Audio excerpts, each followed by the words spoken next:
You know I can't avoid this game forever. Just to recap, I liked the first game but wasn't as fond of the second.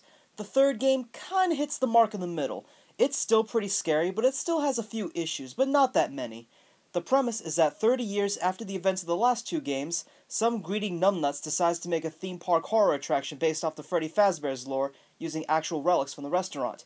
Gee, I don't know what could possibly go wrong!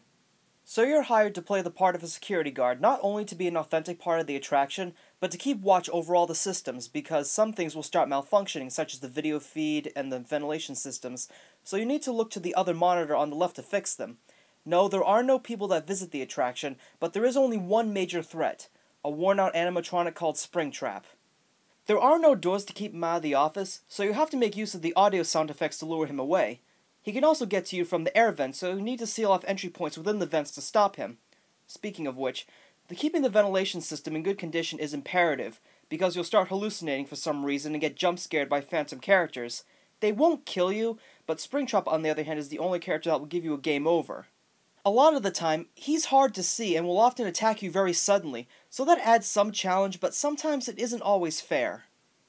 Another small complaint I have is that the first night is only there to be a tutorial, without any challenger enemies, whereas the last two games at least had something to be afraid of on the first night. Anything else I could say negatively would just be plot nitpicks, because there are plenty of things that Scott did right with this game.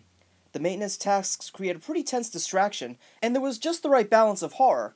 It still makes me a little uneasy while playing it, but at least the jump scares are a lot more unpredictable. Just like the last game, there are some crude minigames to play which add to the backstory, but this time they serve a purpose to the plot as you complete each level rather than playing them after death.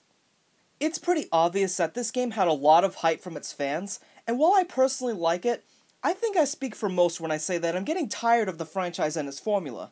I know there's a fourth game on the way, so hopefully the craze will die down after that, since the fanbase just exploited it beyond belief. It had a great run, but it gets to a point where the hype ruins it, as if the dozens of copycat games, fan theories, animated videos, pornography, and even a friggin' dating sim weren't enough. As a whole, I find that most people either like it or hate it, so I would still recommend that you at least give it a try. So see for yourself, and draw your own conclusion.